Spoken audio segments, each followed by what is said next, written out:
स्त्री का सच्चा घर कौन सा? तुम्हें कितनी बार बताया है, मेरे तैयार होने से पहले मेरा नाश्ता तैयार हो जाना चाहिए।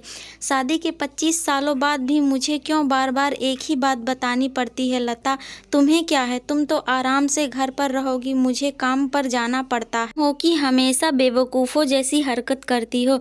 अगर तुम यह जानबूझकर करती हो तो याद रखना, मुझसे बुरा कोई नहीं होगा। आज भी प्रशांत का पारा चढ़ा हुआ था। इन कटु शब्दों में अपना गुस्सा उतारते हुए गीला तौलिया कुर्सी पर फेंकते हुए प्रशांत गुस्से से लता की तरफ देखने लगा।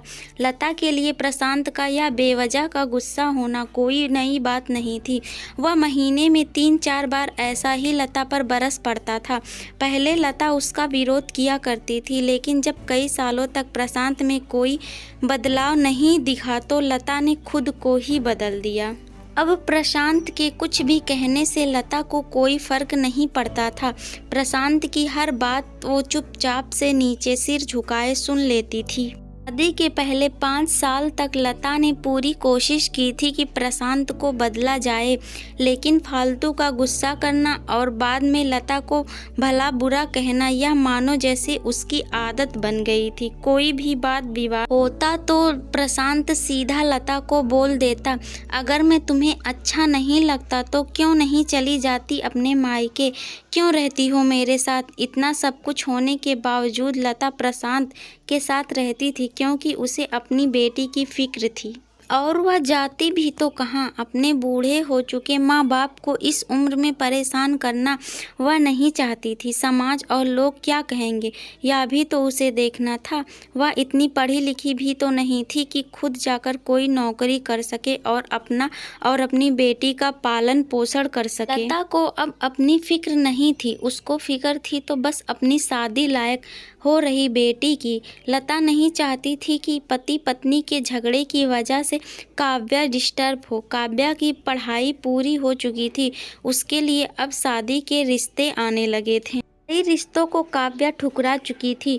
2-3 महीने बाद एक अच्छा रिश्ता आया। रिश्तेदारों और पहचान के लोगों ने लड़के के बहुत गुणगान किए थे।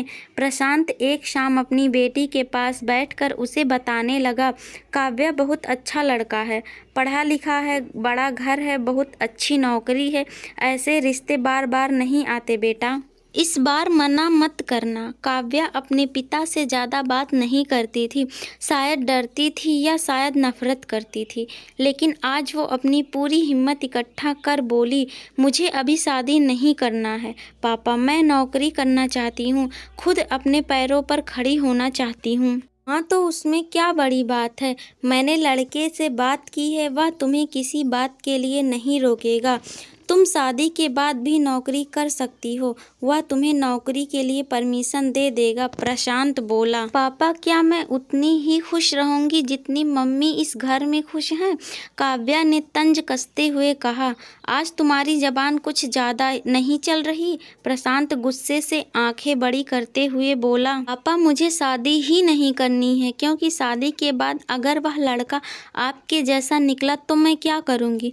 मुझे आपके जैसा जीवन साथी नहीं चाहिए जो बिना बात के मुझ पर हमेशा चिल्लाए। मुझे कुछ भी अपनी पसंद का लेना हो तो 10 बार सोचना पड़े, कहीं वह नाराज ना हो जाए। मेरी तबीयत कैसी भी हो उसे परवाह ना हो, रोटी थोड़ी सी मोटी बन जाए तो सारा घर सर पर उठा ले, उसकी चेकबुक ना मिले तो भी मेरा ही दोष निकाले और हर छोटी मोटी बात पर मुझे मायके जाने के लिए कहे।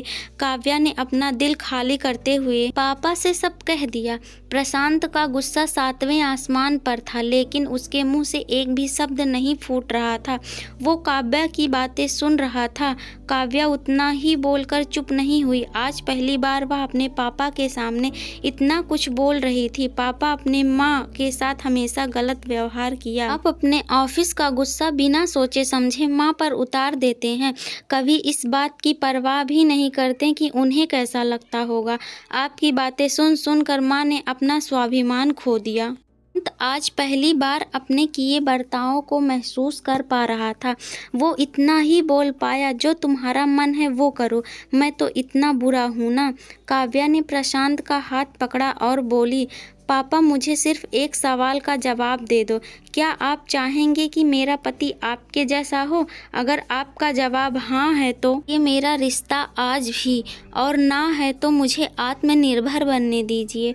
प्रशांत कुछ भी ना बोल पाया और वहाँ से चुपचाप बाहर चला गया। आज उसे लता के सामने जाने में शर्म आ रही थी। चलते चलते उसकी आंखों से आंसू बह रहे थे। प्रशांत ने आज से अपने आप को बदलने का निश्चय किया। अगले दिन से लता ने अपने पति में काफ़ी बदलाव देखा। वह सोचने लगी थी कि जो हिम्मत काव्या ने दिखाई है, वह हिम्मत अगर मैं पहले ही दिखा देती तो शायद आज परिस्थिति कुछ और होती। और काव्या अब पढ़ लिख कर अच्छी नौकरी करने लगी थी और 3 साल बाद उसके लिए एक अच्छा रिश्ता आया। और उसकी विदाई पर प्रशांत बोला, बेटा तू हमेशा खुश रहेगी क्योंकि तेरा पति तेरे बाप जैसा नहीं है। प्रशांत की यह बात सुनकर लता और काव्या दोनों की आंखों से आंसू बहने लगे। दोस्तों, हमारे समाज में औरतों को भले ही देवी का दर्जा दिया जाता है, लेकिन वह स्वतंत्रता नहीं दी जाती जो उन्हें देनी चाहिए।